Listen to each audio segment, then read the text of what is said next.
One of the greatest temptations is to just ease up a little bit. The slightest lack of doing your best starts to erode the psyche. Instead of doing your best, doing just a little less than your best. Sure enough. You say, well, it's just going to affect my sales. No, it's going to affect your consciousness. It's going to affect your philosophy. Now you've begun in the slightest way to affect your own philosophy. You've got to get excited over some very basic things. One is, get excited over your ability to make yourself do the necessary things. Because discipline is major step one toward personal progress. And anytime a person wishes to, they can make major changes in their life, personally and socially and financially. It doesn't ever have to be the same after today. No telling what you could do today if you really wish to. The act of murder is a clear indication that a person in one drastic act can forever change the course of their life. It just happens to be in the negative direction. What I would ask you to do, starting today, is get excited about committing an act. An act that's positive, an act that's constructive, to make the changes in your life that you want made, and to go the direction that you want to go. Make your failures give birth to great opportunity, not prolonged agony. Make your disgust lead to inspiration, not depression. The world will willingly sit by and let you wallow in your sorrows until you die broke and alone. And here's what else the world will do. The world will step aside and let you by. Once you decide that your present situation is only temporary. Once you decide to get back on your feet and make your mark. The world doesn't care which choice you make, to stop here or to go on. The world doesn't really care. So you have to. You have to care. In your own enlightened self-interest, give a run at adventure. Keep your eyes firmly on the achievement, on your ambition, and not merely existence and self-pity. You got to get going. You got to take action. The disciplines is the miracle process. And here's how to get the miracle of your future going as far as disciplines are concerned. Number one, do what you can. You might go home and set a whole new pace for yourself, and we call it cleaning up neglect. Should walk around the block, could walk around the block for your good health. Don't walk around the block. See, you're on the wrong track. Should read, could read, don't read. On the wrong track. Should call, could call, don't call. On the wrong track. Could change, should change, don't change. You're on the wrong track. Letters you haven't written, conversations you haven't had with your family, somebody you should sit down with when you get back home, get that job done. Don't let neglect destroy your days, destroy your life, and destroy your future. Go back and do what you can. And if you'll do what you can, then life will give you some extraordinary things to do. Make a commitment to excellence. This is called the possibility for life change. Starts with education. Don't be lazy in learning. Don't be lazy in picking up the ideas. Don't be lazy in learning from your own experience. Learning is the beginning of wealth. Learning is the beginning of life change.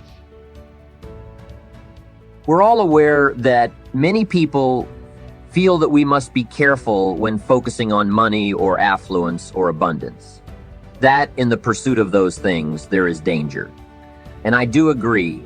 If you make money your love and pursue affluence to the exclusion of other values in life, you have lost, not won. However, let's consider this question. If you could do better financially, should you? That's not a bad question.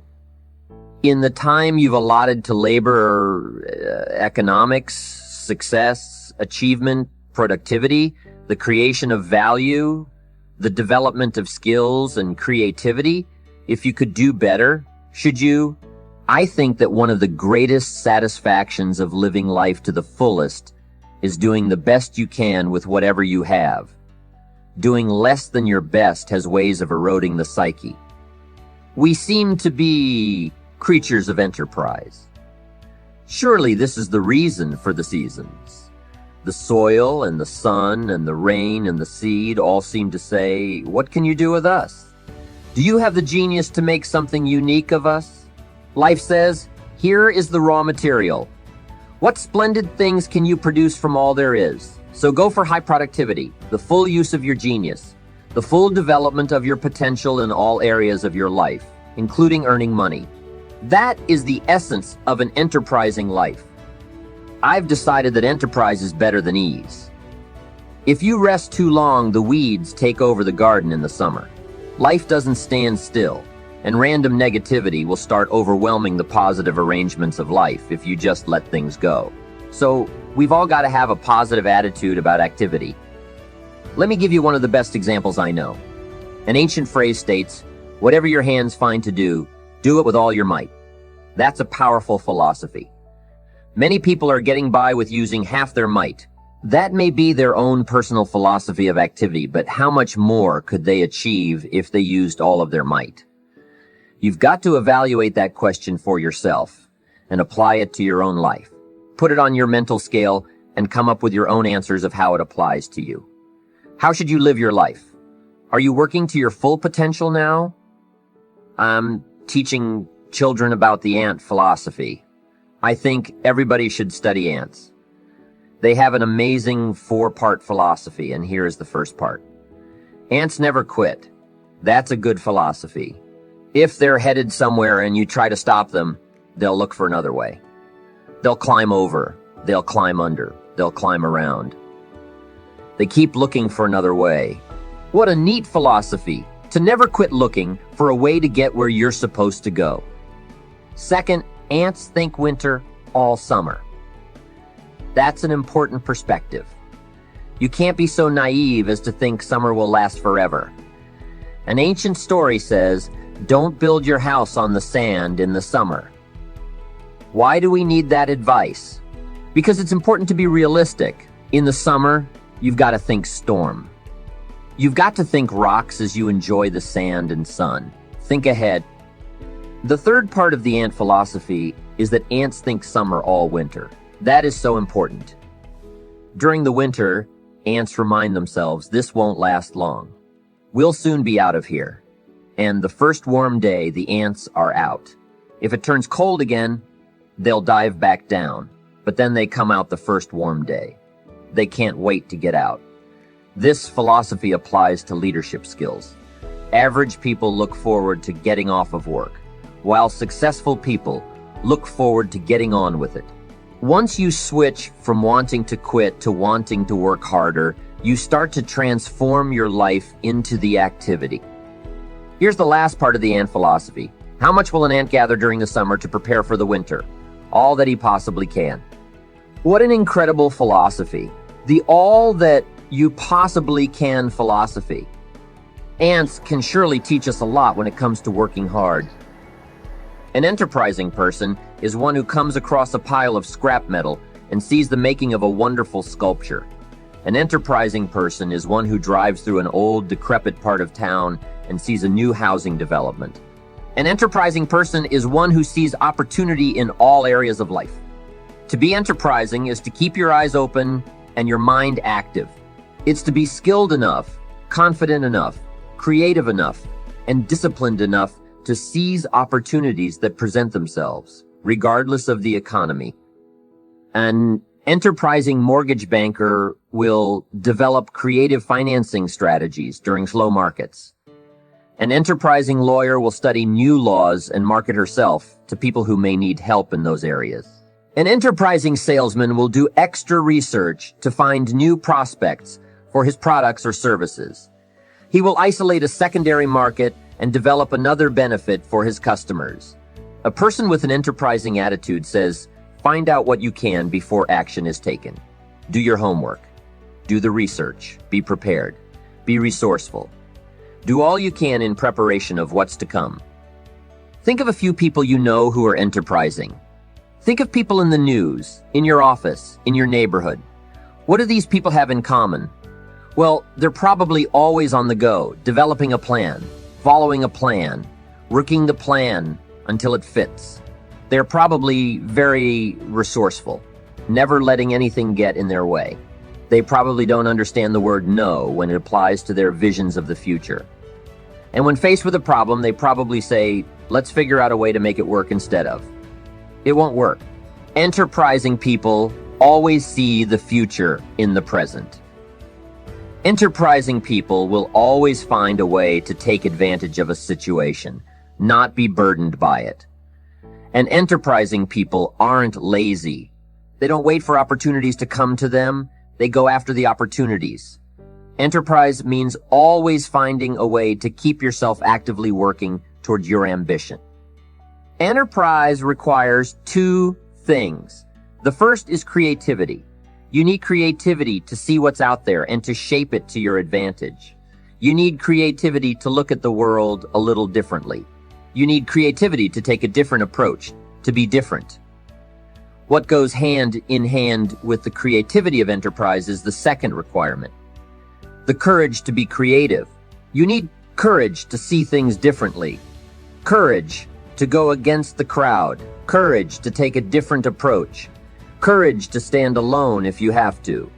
Courage to choose activity over inactivity. How much activity you pursue generally relates to how you feel about yourself. How valuable are you?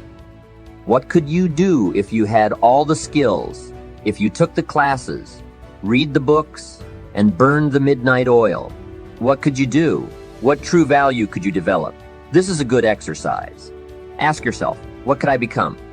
What could I really do in the marketplace? In enterprise, family, home, experience, love, friendship, marriage? How valuable could I become? Am I valuable enough to work on what's not working so I can reach my full capacity? If I'm operating at 20%, what could I possibly do with the other 80%? Once you start understanding how valuable you are, you will have many new experiences. That's why the understanding of self-worth plays a major role in our ability to be enterprising. Our self-worth makes the difference between being lazy and being active. If we don't feel good about ourselves, we won't feel good about our lives. And if we don't feel good about our lives, we won't be very interested in looking for opportunities. So you see, being enterprising doesn't just relate to the ability to make money. Being enterprising also means feeling good enough about yourself, having enough self-worth to want to seek advantages and opportunities that will make a difference in your future. Enterprise is always better than ease. Every time we choose to do less than we possibly can, it affects our self-confidence. If we keep doing a little less every day, we are also becoming a little less every day. Can you imagine what you'd end up being after 10 years of doing a little less every day? It's devastating. Think about it. Doing less could ruin your life. You can reverse this process by using your self-direction, your self-reliance, your self-discipline. You can alter your life by doing a little more each day. Pretty soon, you'll develop a new habit of doing rather than not doing. And what will days and weeks and months of doing a little more ultimately do for you? It will increase your confidence, your courage, your creativity, and your self-worth, your enterprising nature. Enjoying true business success requires you to set careful priorities. Sometimes priorities are determined by the season. For a farmer, the season dictates his most important activities. During the spring, a farmer must work around the clock, burn the midnight oil, and keep the equipment running because he only has this small window of time for the planting of his crops. One of the difficulties of living in an industrialized society is the loss of the sense of seasons. When to pour it on, when to ease back, when to take advantage. It's easy to keep going from 9 to 5, year in and year out, and lose a natural sense of priorities and appropriate time. Don't let one year just blend into the next.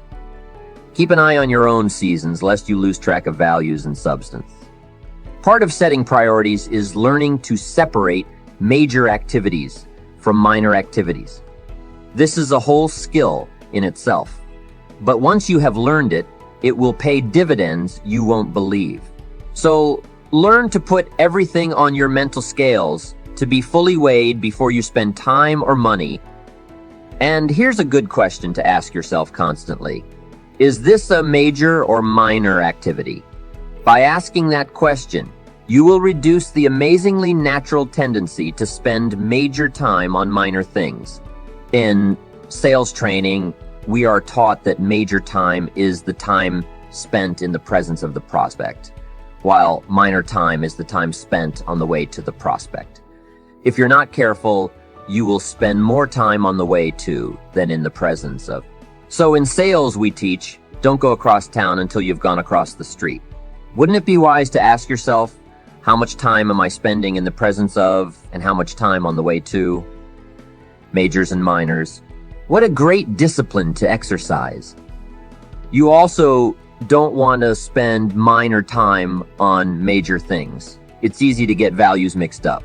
If a man spends 3 hours watching TV and only 30 minutes playing with his kids, something is probably out of line there, right? Don't spend major money on minor things. If you spend more on candy than on programs or books, wouldn't that be foolish? So set careful priorities. Do it like your life depends on it, because it does.